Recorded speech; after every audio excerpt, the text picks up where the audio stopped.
Well, for those of you who come to these lectures regularly, Dodge Billingsley is a familiar face, and we're very appreciative of his time and his expertise. He's a documentary film producer and director of combat films and research, which he founded in 1997 and has since documented numerous security-related topics and conflicts worldwide.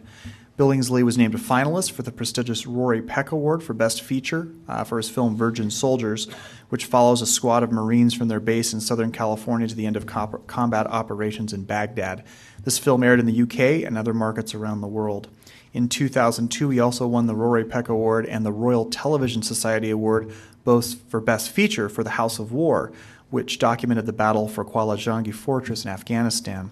Months later, he was one of the first, or among the first, to document the U.S.-led Operation Anaconda in Afghanistan, which was captured in Close Combat Attack Apaches, D-Day Operation Anaconda. He was one of only 2 foreigners on hand at the prisoner revolt that took the life of the CIA agent Mike Spann. Billingsley also co-wrote, produced, and directed Immortal Fortress, a look inside Chechnya's warrior culture, a film that took him deep into the dangerous, war-torn breakaway region of Chechnya. Prior to that, he produced a 3-part series entitled Firepower 2000 for the Discovery Channel that explored weapons and the changing nature of warfare, and he co-produced a 3-part series on the Gulf War in 1991 for the History Channel. He's been a guest lecturer for the U.S. Army and Navy, New York Military Association, and numerous academic institutes, including Columbia University's Harriman Institute, King's College London, Monterey Institute, the Center for Middle Eastern Studies at the University of Arizona, and here at the Kennedy Center. He's produced with us at the Kennedy Center a series of 5 films and a panel discussion, with the 6th on the way, called Beyond the Border, that aired on KBYU in fall 2004 and again in spring 2005. The latest film in that series, which will be coming out soon this year, is called The Global Car, which I think will be very interesting and worth watching for. He received a MacArthur Foundation Regional Security Travel Grant and has written extensively for various defense and security-related journals, including Jane's Intelligence Review, the Journal of Electronic Defense, and the Harriman Review. Dodge received a BA from Columbia University and an MA in War Studies from King's College Department of War Studies in London. And while he was in London, he also co-founded and edited the War Studies Journal. Today he'll be speaking on Bagram to Baghdad, 5 years covering the War on Terror. Please join me in welcoming Mr. Dodge Billingsley.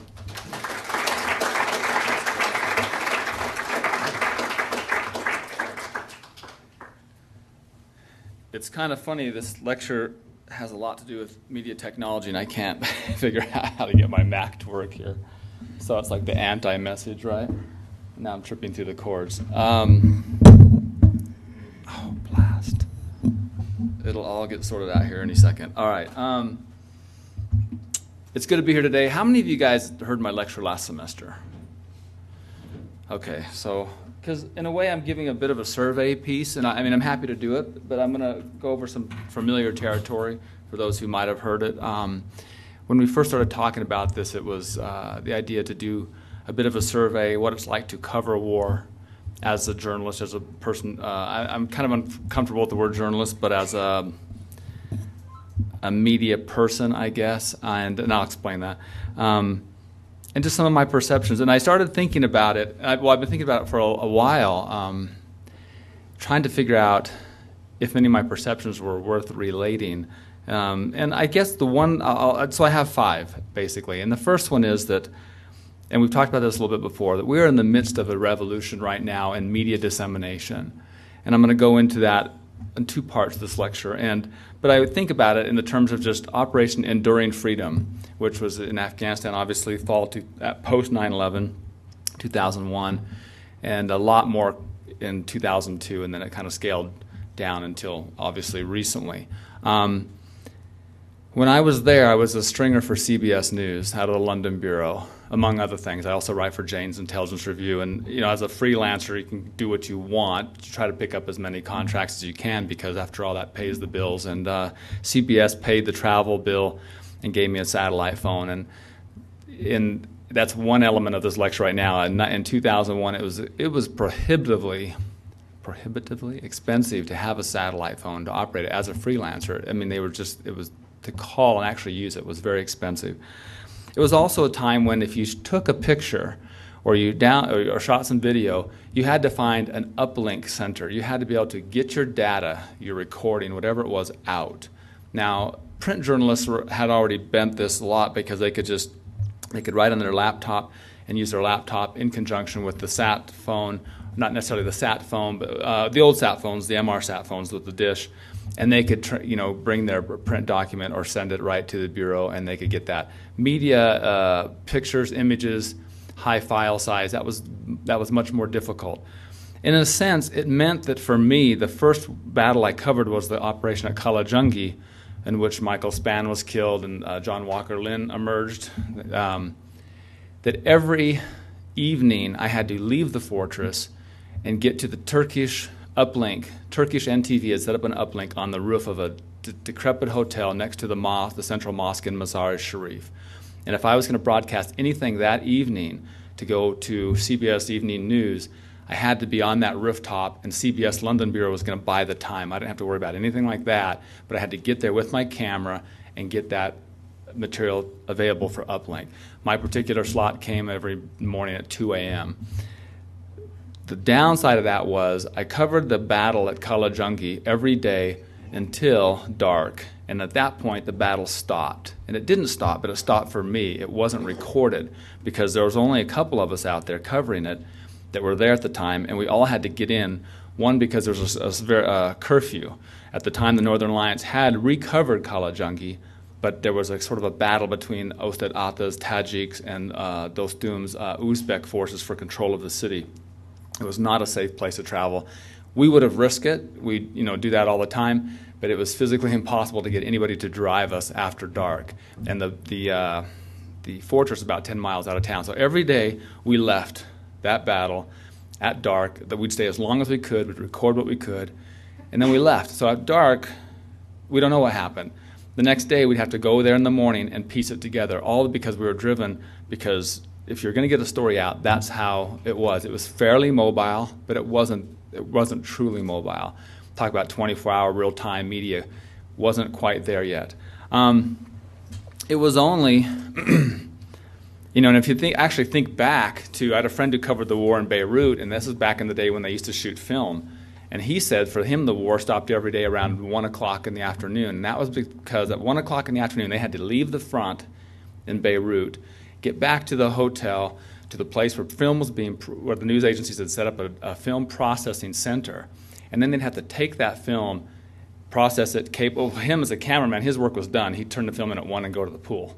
That's what he said he did every single day. So he said effectively the war in Beirut ended every day at 1 o'clock because that was the timeline to get the news on the desk at the time. So this was before 24-hour news cycle. This was, when everybody in the country paid attention to the evening news slot. You would watch it at 5 or 6 p.m., whatever time it came on. There was no CNN. There was no 24-hour cable news network.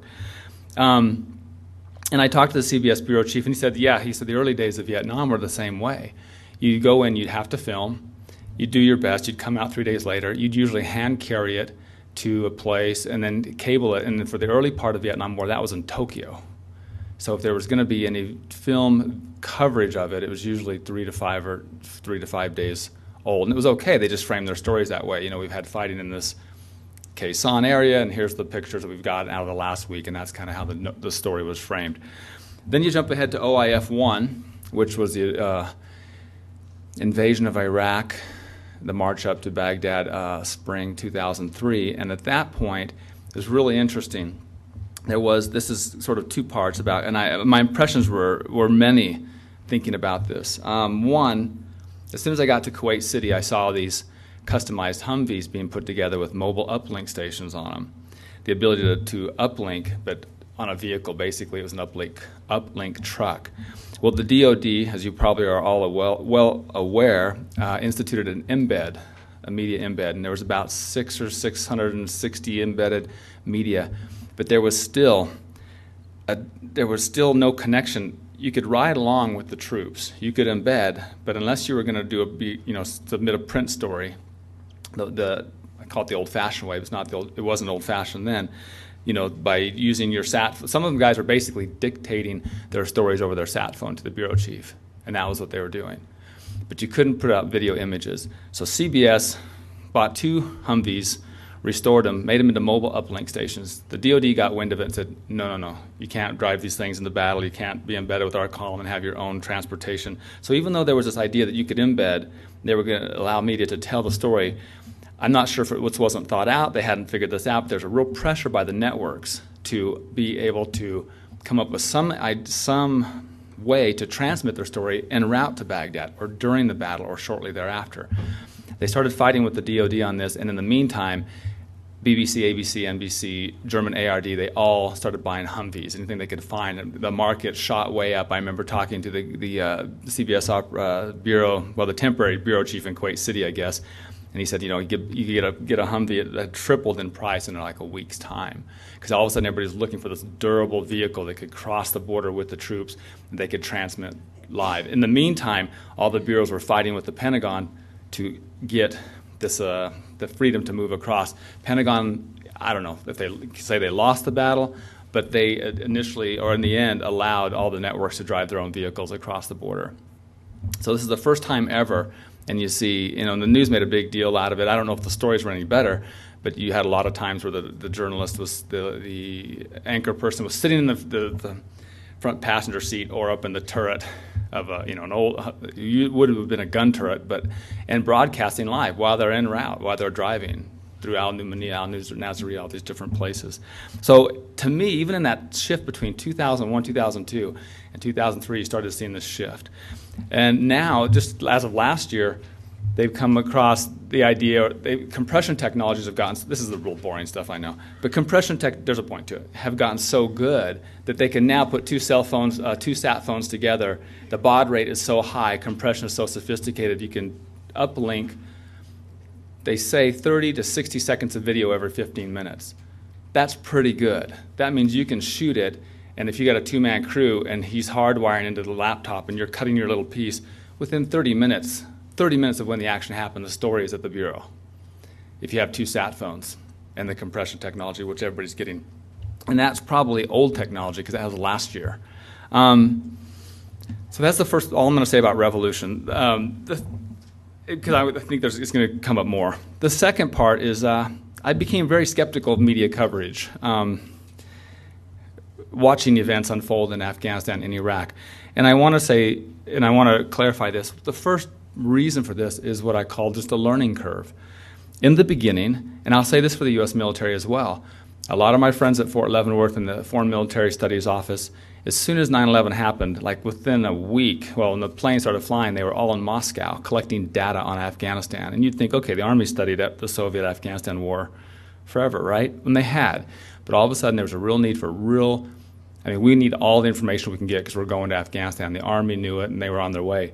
The media was the same way, and there wasn't, especially for U.S. media, there wasn't a great familiarity with the region, with the tribal aspects of Afghanistan, with the terrain, past history, the way the Afghanis work, the Northern Alliance. Some of the networks had covered it better than the U.S. networks, like BBC, who has lots and lots of bases around the world.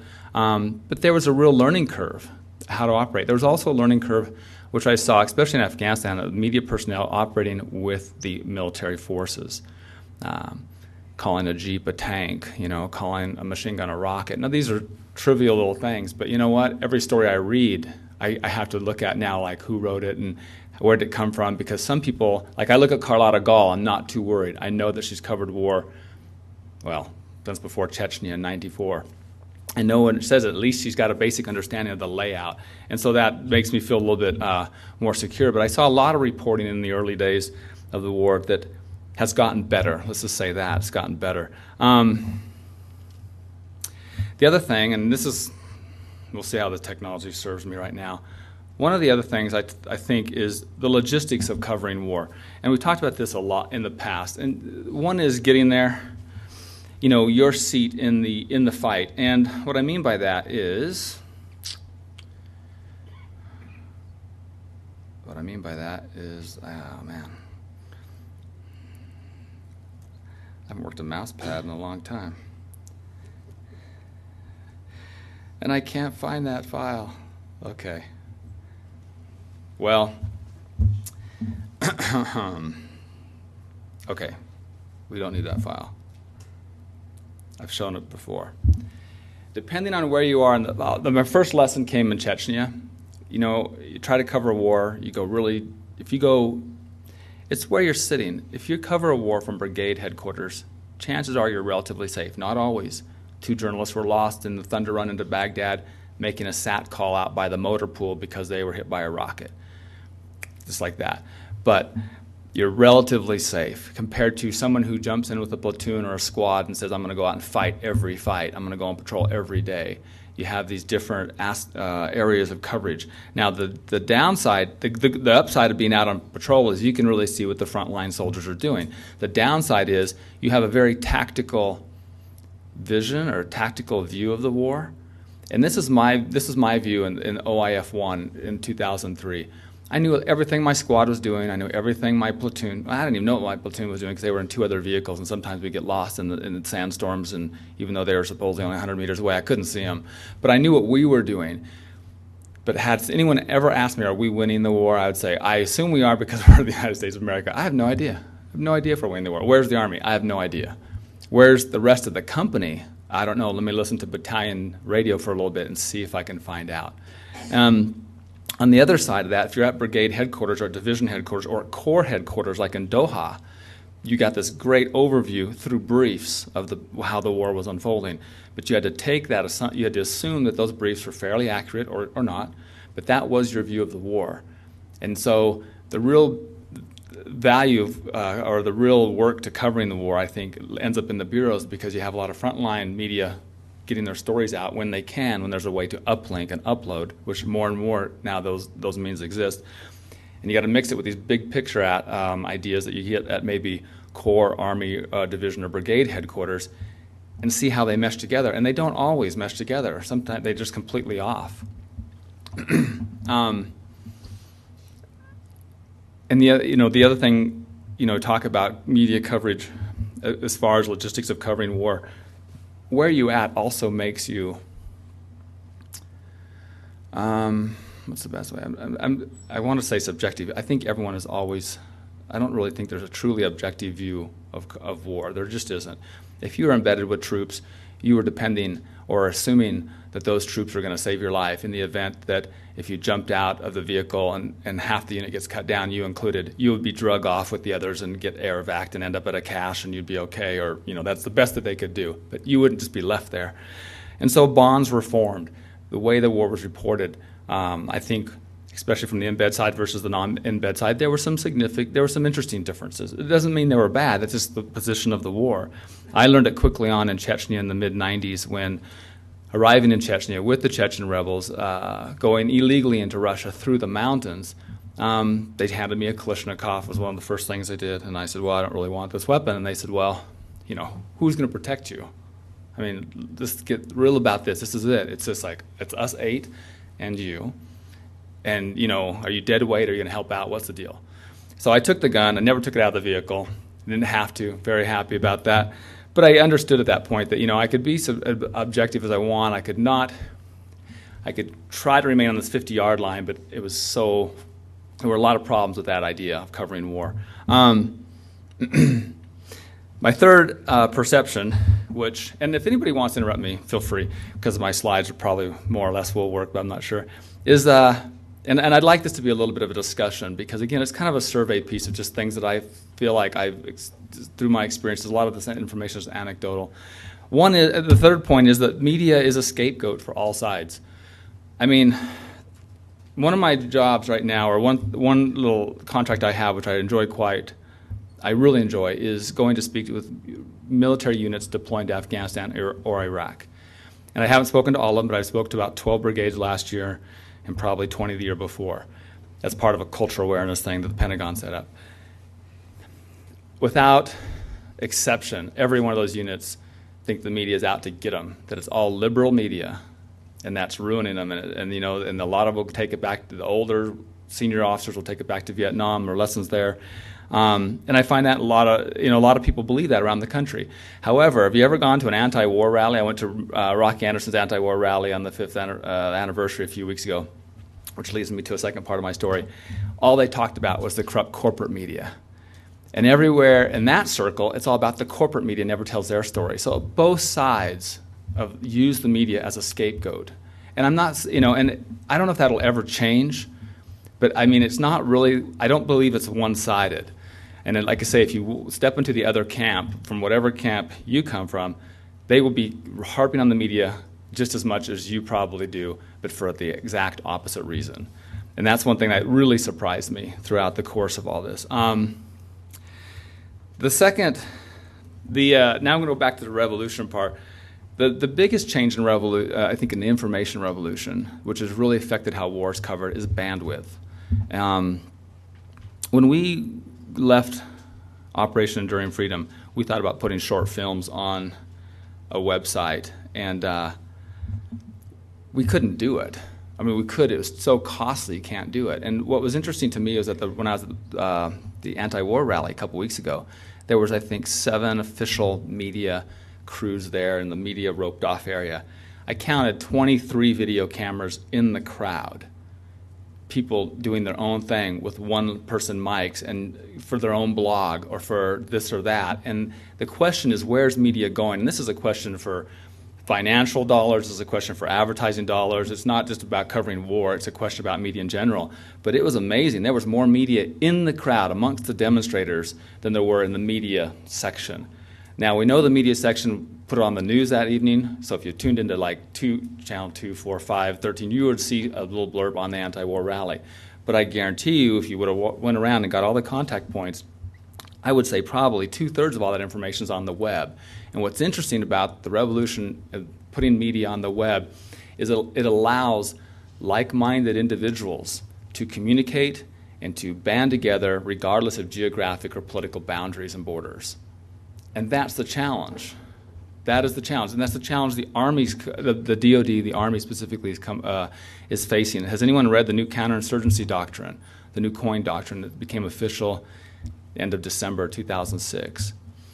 If you read pages 5.8 through 5.11, I think it's a pretty long document, whole section on media operations, and they're grappling with this because one of the problems is that you used to form your message to your audience.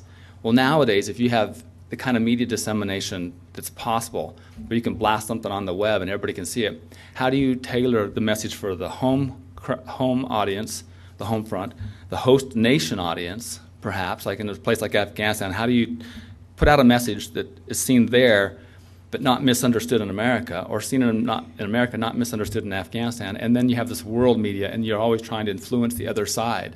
We're trying to influence the insurgents, they're trying to influence us.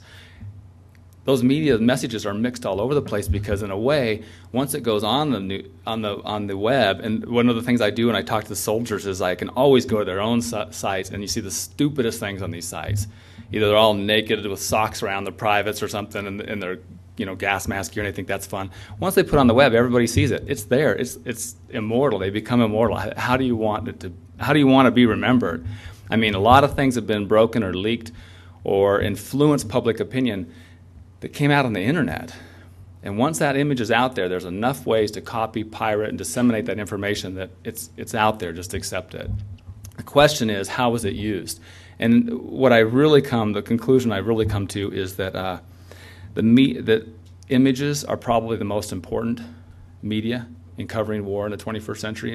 And the reason is because it transcends language, it's open to interpretation, and if you look at some of the pieces that some of the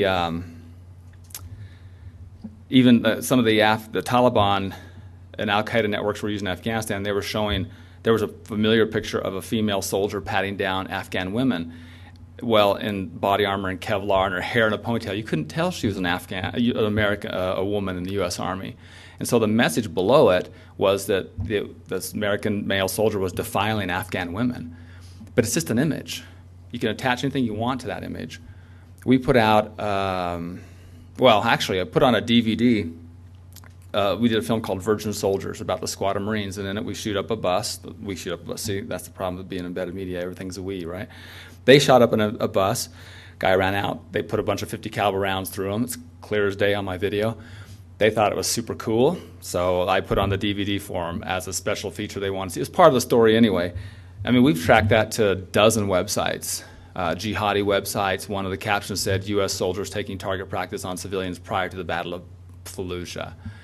Just ridiculous stuff. So then we reposted it on our website with the story because we thought, and now we logo everything. And it's like, in Hollywood, you fight piracy for money, I guess. There's, you want intellectual property rights, you want to secure, the revenue stream.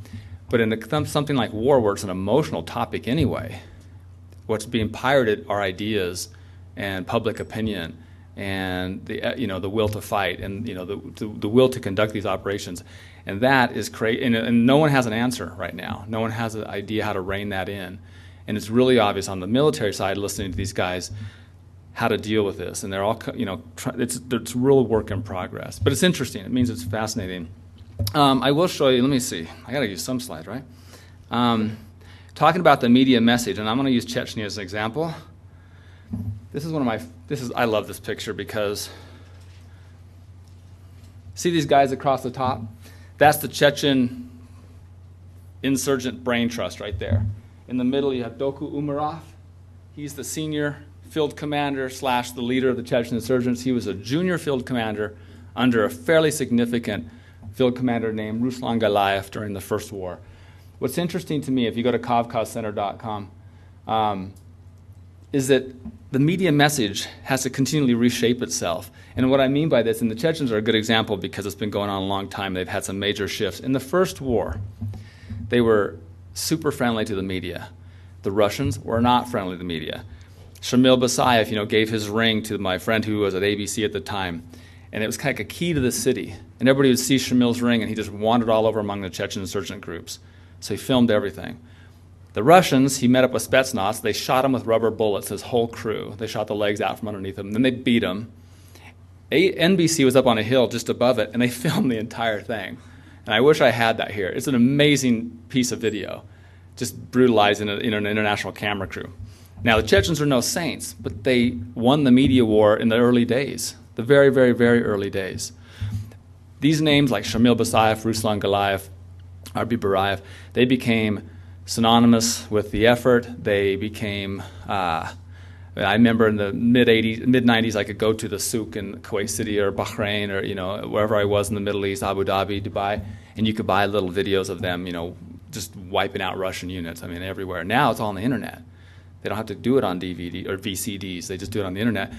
But these were household names, and everybody knew these names.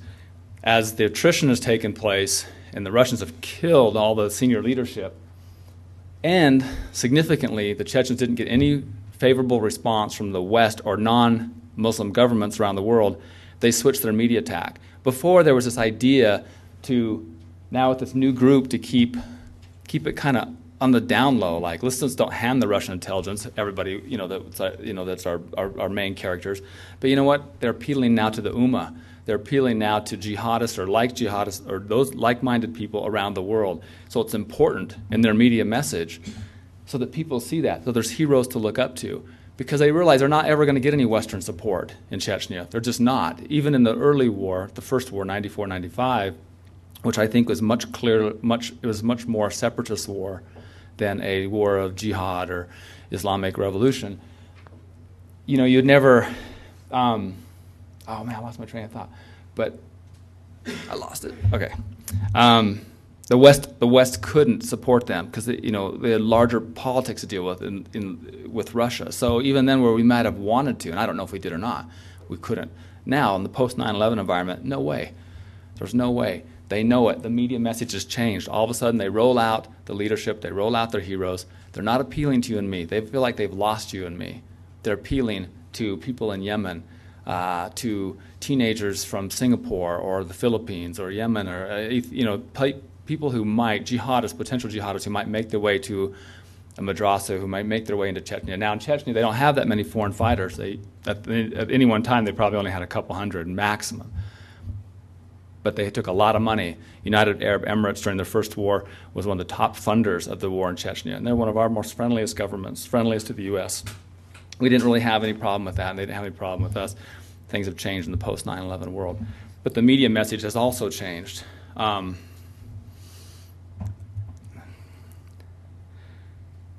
Let's see.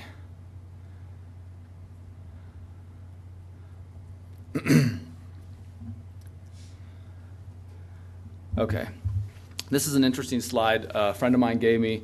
He tracks media for the Marines. He's stationed in Al-Anbar province at Al-Assad. And he said that one of the most interesting aspects of the war in Iraq and how it's evolved as far as media coverage, in the beginning, there was this idea that, like when I embedded, everybody knew that we weren't going to go home till we got all the way there unless you were killed or wounded. You're just going to go to the end. And so it was like, when you're coming home, I don't know. And everybody kind of had the same idea. Nowadays, what they're finding is that they're having a hard time getting media to stay, but they would like media to stay longer because they feel like they get a more accurate picture. This is an idea of just in any given week. This week was for, let's see, what week was this? I think it was the end of February.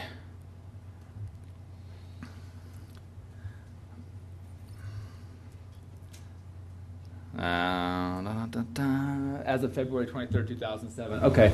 And you can see that there's a fairly good mix of people out there. You can see, can you guys read that? You can't, can you? Al Jazeera is here. And it gives where, and you'll notice different things here. Like over here you have the Observer, Fayetteville Observer. And the ones who stay the longest, they find now, are the media attached to reserve units. Why? Because reserve units are made out of the community. They got the call up. It's of extreme local interest when a reserve unit deploys. And so reserve units have very, very good luck at bringing in media. They usually arrive in theater with a TV crew, 2 or 3 print, and usually 2 or 3 photographers, and usually from like the Fayetteville paper or when the Salt Lake, when the Utah unit went. There's been a number of Utah units gone, but Matthew LaPlante, the Salt Lake City Tribune reporter, he went over for 4 months, went with them and then stayed for 4 months. You'll see all kinds of different media people there, but if you look at their time frames, they're not very long. 12 February, 1st of March, 24th to 28 February. That's all they're going to be in country. And it goes back to the first question of covering war. And I do kind of agree with this, and which is why I enjoy making documentary films a little more than having a 5 o'clock file deadline like I did in Afghanistan. I had to leave every night at dusk to tell the story, and by the time I go back the next morning, I didn't even know what the story was because it had changed so much overnight. If you're doing short stays, you can get a short glimpse of the war. You can get a short glimpse, but it's really hard to understand the unit. And one thing I see over and over again in the media reports, and the Army and the President, they push this as well, is you have 2 or 3 good weeks, and they say, we've turned a corner. In war, 2 or 3 good weeks means nothing. It just meant they might have run out of gas or water, or they're waiting, or they're resting, or they're watching their favorite, Spanish telenovela, which is on TV in Iraq now. It doesn't matter. It just means that it means nothing.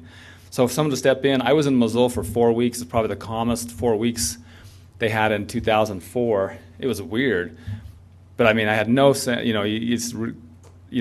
All kinds of reporting was coming out of that. Hey, you know what? We've turned a corner. The war's over. In the New Coin Doctrine, in fact, they used Tal Afar as a signpost for counterinsurgency successes in Iraq. And last week we had tremendous violence in Tal Afar. So these shifts, the trouble is that they're reporting it's going to happen, but it's going to have a very short-term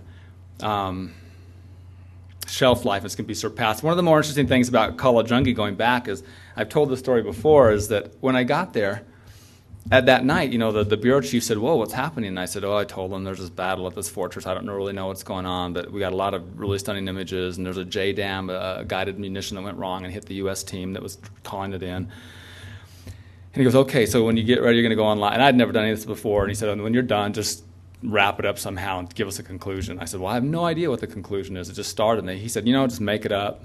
We'll fix it tomorrow. The trouble is, you're on to another story by tomorrow. And it wasn't that he didn't want me to be truthful. It was just that he said, you got to have a conclusion. You have a 2-minute slot. Let's make it good, and let's sell it. And that made me kind of skeptical because I thought, I don't have a conclusion. I came up with some lame conclusion. I don't know what it was. It will rage for days. Who knows what I said? It was just so stupid. But the point was, I had no idea. They don't happen that way. War does not fit to a media timeline. It doesn't fit for a 5 o'clock file deadline necessarily. Although up until this recent revolution that we're going through now of actual media dissemination, it is pretty much becoming real time, 24 hours. media did shape war because it shaped the way we saw it. I mean, it's still going to shape it, but I mean, the war could be contained into the packages, the media packages. Now people watch news every day. When I go to a hotel whenever I'm on a trip, I turn on CNN just to follow the ticker across the bottom. I can get my news every single day and see what's going on at any hour. I think that it does have tremendous implications for the future covering war. Let's see. Does anybody have any questions or comments, or just something we'd like to discuss? Because I can go a couple different ways, but I really want to kind of open it up and just give you, those are some of my perceptions. They're neither good nor bad, I think, but I think you're just in a real, we're in the midst of something here. And like, if you like to say, look at the counterinsurgency doctrine, it's funny, they call them LLOs, logical lines of operation. And the most significant LLO, according to General Petraeus, is the information operation, and within that, media is big. But the Army has a long tradition of thinking that the military is out to get them, and then, of course, there's another part of the country that believes in the media, is all corporate and part of the military-industrial complex. And I think that's what's so interesting, trying to really cover it. And stories get passed along. I just saw a story from South Waziristan 2 days ago on Al Jazeera where the tribal elders were saying, we were kicking out the foreign fighters, and they were, there's 500 mainly Chechens and Uzbeks. And I just started laughing. I mean, that's the stupidest thing I've ever heard. And I mean, literally, anybody who studied the Chechen conflict knows there's not 500 Chechens running around Afghanistan. And actually, one of the contracts we've been working on is to try to document or figure out where all the Chechens are. And the fact is, they're mostly dead. And they have their own war to fight. But somehow this myth has been perpetuated, and now they're the bogeyman everywhere. When I walked the field at Kalajungi, there was about 250 bodies. We just walked, crossed up and just walked around all the bodies, trying to see who was who and looking around. And Northern Alliance guys like, Uzbek, Chechen, Pakistani, and, I don't think you had a clue. But it is very interesting. In Operation Anaconda, I talked to U.S. Apache pilots right afterwards who said they were told never to be taken alive because the Chechens would skin them alive. I said, well, what Chechens are you talking about? They go, all the ones operating in the Sharikot Valley. I said, I bet you there's not one in the Sharikot Valley. But once it gets reported, it just kind of perpetuates itself. And again, I'm not saying I'm skeptical of the media. I still watch it every day. I still listen to it or read it every single day from multiple sources when I can. But I just look at everything and try to think about other things I know and see if things make sense. And sometimes they don't. When we had our panel here a few months ago, did anybody come to the panel? There was that attack, they said, on the Party of Gods, some sort of kind of rogue spiritualist Shia leader down in, is it Najaf, or is it Karbala? I can't remember now. Well, that story disappeared quite quickly because in reality it was Shia on Shia violence. And I only saw 2 or 3 reports that come out of it. But you know what? It was a non-story. But basically, the U.S. supported Shia on Shia violence because it was just the political differences between Shias. Now, there was no media coverage of that, no images. And so it was pretty much, I think the only images were probably gun camera footage from the Apaches and Kiowa helicopters that probably helped out in the fight. And I think a lot of times, but that story I guess the point is that story disappeared, and it wasn't as it seemed, and it wasn't as last reported. But there's no way to go. It's really going to be difficult now to go back to it. The same thing happened, and it just leads to just something gets said or done, and then it's, and it happens all the time in military operations too, and they always work to overcome what they call friction, fog of war, the friction in combat. I remember being at Kandahar Air Base in the early days of 2002 and watching Navy SEAL teams come in with Afghans tied to their bumpers, the side rail on the Humvees, and the roof, flexi-cuffed, completely white because they were deloused, and they thought they had raided Taliban camps. And basically, different political groups and tribes are just playing each other off, against each other, and letting the U.S. forces do the dirty work. The Navy SEALs that I know didn't have anything against that group. That was the intel they got. It just happens. What happens in the story, the media story that day was, Navy SEAL, whatever, Special Ops, I think, was captured 23 Taliban. Well, 3 days later, they quietly let them go because they weren't Taliban. They were just these neighbors who had this feud with these other set of neighbors, and that's just what happens. It's difficult. It's difficult to fight and to be involved in war fighting. Any soldier can attest to that. You never have perfect vision. General Wersinski used to always say, well, I think all the military guys say that, it's a great plan until the first bullet goes down range, and then who knows, And that's kind of what you just have to just see where it goes. And the media is always tracking this event, trying to figure out even more, which is why I think in the new counterinsurgency doctrine, there's such an effort to sort of educate the media, just let them know. There's some interesting lines in there too. You really should read it about, don't co-opt the story. You can't force them to tell a story. You can't give them the story, but you got to at least let them know, here it is. Here's what we do. Let them tell their own story, because it's really hard to convey what really happens. I mean, trying to get an accurate body count, that's probably the most difficult in any aspect on a tactical, operational, or strategic level. Nobody knows how many people have been killed in Iraq. Nobody, it's really difficult out there. Unless you're like, Western Army, you're counting, we count ours. But it's really difficult. But those kind of numbers get thrown around all the time for political consumption. It's really difficult. Doesn't mean you can't cover it, but that's my sort of shotgun approach. I'm sorry if I've depressed anyone here. And you go out and read the paper, go watch your TV. Just, and I hate to say it because honestly, people say, well, how much time do you spend? I read about an hour or two every day. I try. There are some days I don't. But, even then I feel like I just touch the tip of the iceberg in areas that are my interest, Iraq, Afghanistan, Central Asia, the Caucasus, and the Middle East. I have no idea what's going on in Venezuela, except every once in a while I hear that guy down there, talk about sulfur and the devil and stuff. And, but I don't know because I don't have time to spend on that. And unfortunately, that's the media-saturated world we live in. But and so in war is just one other thing. Gosh, most of the people I know would rather watch Scrubs or Celebrity Justice than BBC World News, and that kind of also tells you the attention span of covering war and relaying it back. So, is there any questions or comments or anything? Yes. Do you have any images? Wait for the mic. I was just curious if you have any images you can share with us. I have some. How do I get on the internet with this one? I think I'm already on the internet. That's not internet. Start Firefox up. Oh, there it is. Us Mac users, sorry. I had to convert. Just click go. Okay.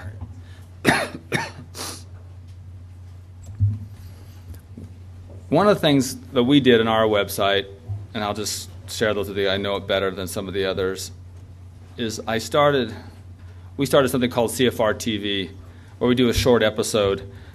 And a lot of it was driven by the fact that,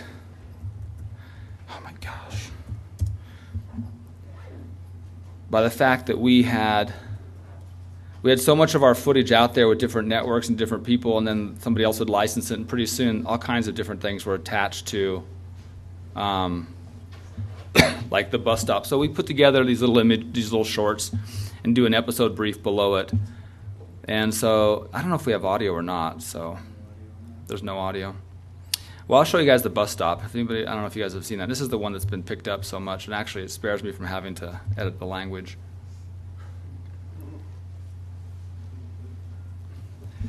What's that? Oh, I know. We did a film, and we should have had a counter at the bottom. There was so much. This is the one that we saw that was been pirated all over the place. It's on snuff sites. You lose a little bit without audio. I apologize.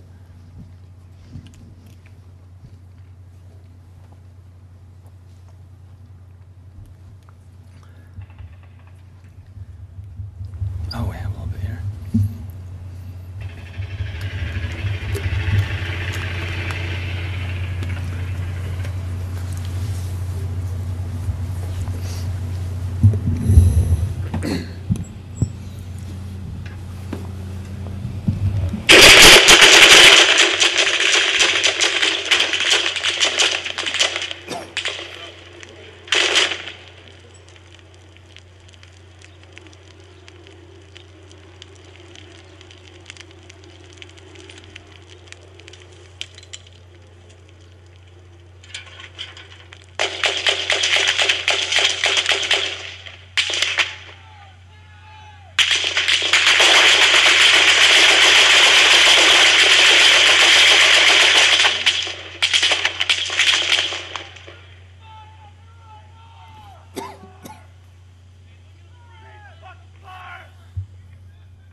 You see it was hit by Mark 19 there, hit by 50 caliber there, sniper fire in the front.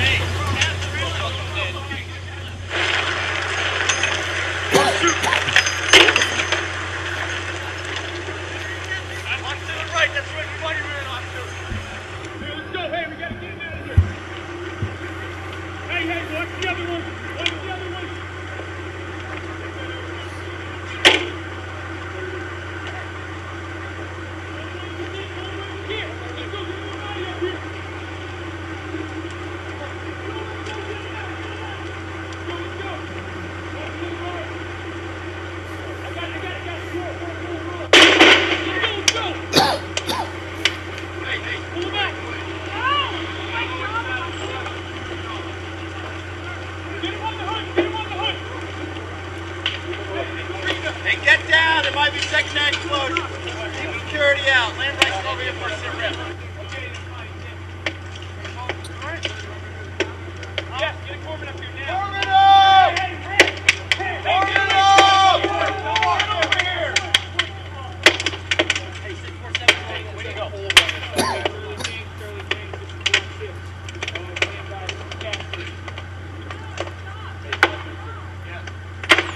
Hey!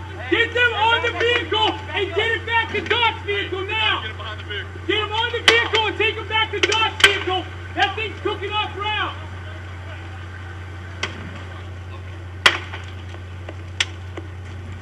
Hey, hold him on there, get him back to Doc's highback!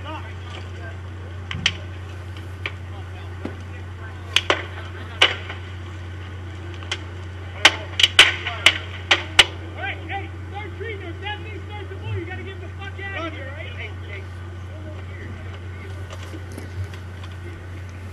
Basically, yeah, leave. Leave him. Oh. Ladder! Move over here, out of the way, at the back of the vehicle. While we're watching this, maybe you could tell us, I understand going into Afghanistan, maybe, I'm not sure, but how do you feel about the continued stance in Iraq? The demonstrations are going on outside, James coming to visit. Because you've been there, because you've been involved in this, because you've been reporting on it, do we need to stay? Do we not need to stay? Wow. Well,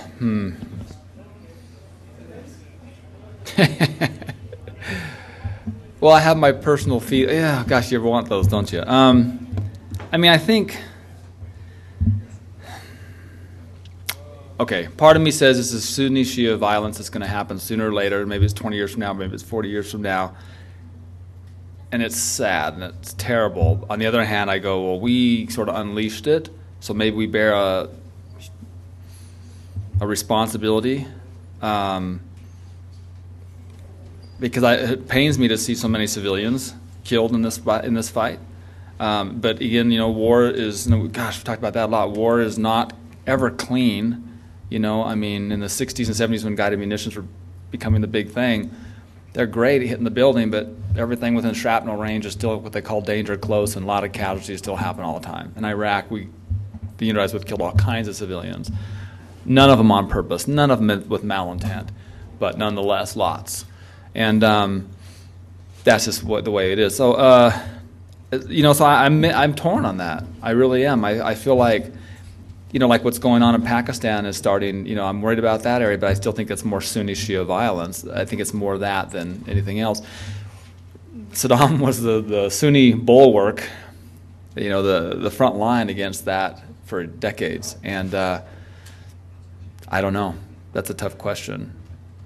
I mean, and you can go multiple ways on this. I mean, if you look at the number killed and wounded, it's down significantly from our past wars, but it's intensified by media coverage. I mean, if real-time images, I don't know, but I've just asked the question, if real-time images would have been displayed or conveyed 2 or 3 minutes or half hour of D-Day, 2,000-3,000 dead in a couple hours, would American will to fight have been lost, or if the casualties taken at Battle of the Bulge or Guadalcanal and these places, that they would have been on the news within 24 hours.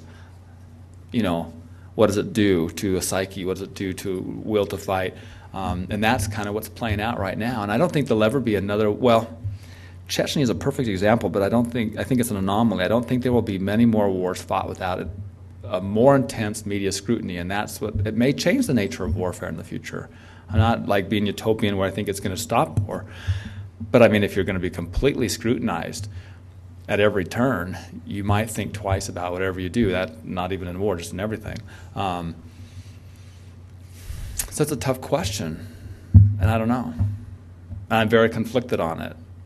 Part of me wants, these things to work. The other part of me is saying, well, I mean, the biggest thing is I think the arguments over weeks versus months is insane. I mean, if you're really talking about a policy that was going to work in Iraq, you should just prepare the people here for a decade at least, and then go from there. I mean, we're still in Bosnia. Camp Bond's still in operation. The Brits finally they're pulling out the last battalion right now in the old I-4, K4 group in Bosnia, and they were there in 92. They're there 15 years. So the problem is that our timetables are completely unrealistic. Nothing will change before, and this is the interesting thing about media coverage of war too, this idea of casualties. Nothing is going to, it's probably going to get worse before it gets better. And what I mean by that is if you push the fight out, for instance, this new surge, and we talked about this at the panel, you will probably incur more U.S. casualties. Now, does that mean the war is bad? It has nothing to do with whether the war is right or wrong, whether U.S. soldiers get killed, because they are there to fight, to do whatever their mission objective is. And right now it's to occupy and to make Iraq a safer place. So if you lost 100,000 Americans, would that make the war wrong? Don't know. I mean, if it's right, if it's a just war, it's probably just whether one dies or 100,000 die. And if it's an unjust war, it's probably the same. It's unjust whether one dies or 100,000 die. That's what makes it so painful, is that with media being able to put these numbers out all the time, which isn't bad, it's just a new reality. Emotion, I hate to say it, but you have to separate emotion from policy. And that's hard. For me, it's hard. I have a 3-year-old. I hate going into these neighborhoods now and seeing what happens with families and women and children. It just drives me crazy. I actually don't care if 2 guys in uniform battle it out on the side, because that's the world that I think, it's more, I don't know, what's the word? It's just more accepted. I take that same risk myself, and I go and in bed with a group of soldiers or go on my own, but I do. It's hard to see what's going on at Iraq. Yeah. A few weeks ago, Italy traded 5 al-Qaeda prisoners in order to get back 1 reporter. Yeah. Is that going to send the wrong message to al-Qaeda? Is that going to make life more dangerous for reporters? Is that going to affect the knowledge that we get back from the war zones? Wow, that's a super good question with multiple answers. One, I think media has been targeted a lot, especially, since Bosnia, for sure the Serbs targeted media, for sure. Around Sarajevo, that was a target media. It wasn't like, get that guy. No, look for media crews and get him. I don't think, and last year was the most dangerous year for journalists. I think, 172 were killed, and the most dangerous places were Chechnya, Iraq, and Afghanistan, obviously. But I don't think the media has that many protections anymore, and the media is struggling with that right now because, for instance, if you look at Geraldo, he travels, he said, okay, he's unarmed. The media, that's the ideal media person. You travel unarmed, objective, non-combatant. But Geraldo has 5 SUVs with black ninja looking, they're like a ninja outfits, and half of them are armed, and they're former SAS or Australian Defense Force guys, and it's stupid. Of course his little armed caravan, it is armed, but he's not. Most media will say it's absolutely no way would you get armed to get involved in that fight. And that's how I felt when I was in Chechnya. But I don't think that I was safer, and I don't think there's a hands-off approach toward media. Especially if you're embedded on front lines. Frontline media, I don't literally think you're safe. This is my personal thing, I wear a uniform. I wear the uniform of the unit I'm with, if they let me. And it's only because I learned this in Eastern Turkey a long time ago. I was doing some work there, and the PKK was quite active, and they were sniping a lot. And I'm like, they want me to wear a white T-shirt. And I'm like, yeah, right. I'm not wearing a white T-shirt. Are you crazy? It had some insignia on from some little thing we were doing. I'm like, nope, I'm wearing it. Wear the uniform. They have to pick me out. That's how I feel. If they have to pick me out of 40 guys, I have a pretty good shot. But if I'm the only guy that looks different, they're going to assume, okay, he's either SF, OGA, CIA, something, or he's media or something, but he's different, get him. And that's what I believe. So whenever I go out of a helicopter or something, I always look just like everybody else, except I have a camera. That's my own personal way of staying safe. Some other media, they don't want to have anything to do with that. In fact, there's a lot of people offended they had to wear the chemical suits during OIF-1 because they were camouflage. The Army issued everybody camouflage chemical suits. So now everybody looked exactly the same. Exactly the same. And can you imagine, Robert Fisk of The Independent, who just hates the war, hates the Bush administration, hates the whole thing, having to wear a chemical suit to be embedded. I mean, to look like, oh man, it was crazy. The media was just crazy about that. What was the other parts of your question? There was a good part I follow up, but will the added danger that because Al Qaeda now understands we can get their own land by capturing reporters? Well, I don't know if it's that universal. I mean, I don't know. I mean, there will be some people will get that lesson out of it for sure. The other thing is there's a lot of value in letting reporters go, and there's a lot of value in letting reporters, I mean, the reason I was able to operate in Chechnya, let's face it, I appealed to the warlords' egos. I mean, they want their story told. And so I was willing to go in and tell it. I mean, and so, the Russians probably weren't happy to have that story told, but I felt it was a story that should be told. So in a lot of cases, they have a vested interest in getting you to tell their story and to make sure you get out safe. And so I think it's kind of a one-off. And the Taliban aren't this monolithic unit where they're going to there's a central command and control where someone from the top said, capture this guy. This little band decided they were going to take him prisoner because maybe they had 5 of their friends in there. Maybe those guys, I don't have any idea what the real inner workings were of that prisoner media exchange, that media person exchange were, but could happen for so many reasons. And there's been a number of reporters down in Helmand province now that have come out because the Taliban wants their side of the story told. And it is a world media, and so again, that's part of that sort of liberal media that the Army harps on. That's the part that drives them crazy, or maybe other people. But it's hard. I don't think there's any sort of way to be safe anymore covering war, except stay in Doha at Corps headquarters, and live in an air-conditioned hotel room and come down. I mean, if you look, the most interesting thing, go read any New York Times article, AP, most of these, and they'll have a Western name at the head. And at the bottom, they'll say, they'll have 5 or 6 Iraqi names as contributors to this article. And Robert Fisk of The Independent talked about this at a panel for Council on Foreign Relations a few months ago. He says, we can't get out and cover the story. That's the real tragedy of Iraq, is it's so dangerous. He can't even get out. So he sends the Iraqis to the site to snap the pictures, gather as many interviews as he can. He debriefs them. He may do a quick drive-by, and then he's back in the hotel. He says that's no way to cover a war. But in reality, the journalists who are actually doing most of the coverage are locals because they can blend in. So you'll have Iraqis that work for CBS or ABC or AP.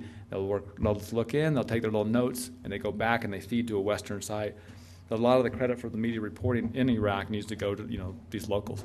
This is simply it's considered too dangerous as a Westerner. And especially for those who are very, very adamant about not wanting to embed with U.S. forces, which might be not exactly safe, but better than going on your own. And a lot of them are just politically opposed to embedding with U.S. forces, especially your world media.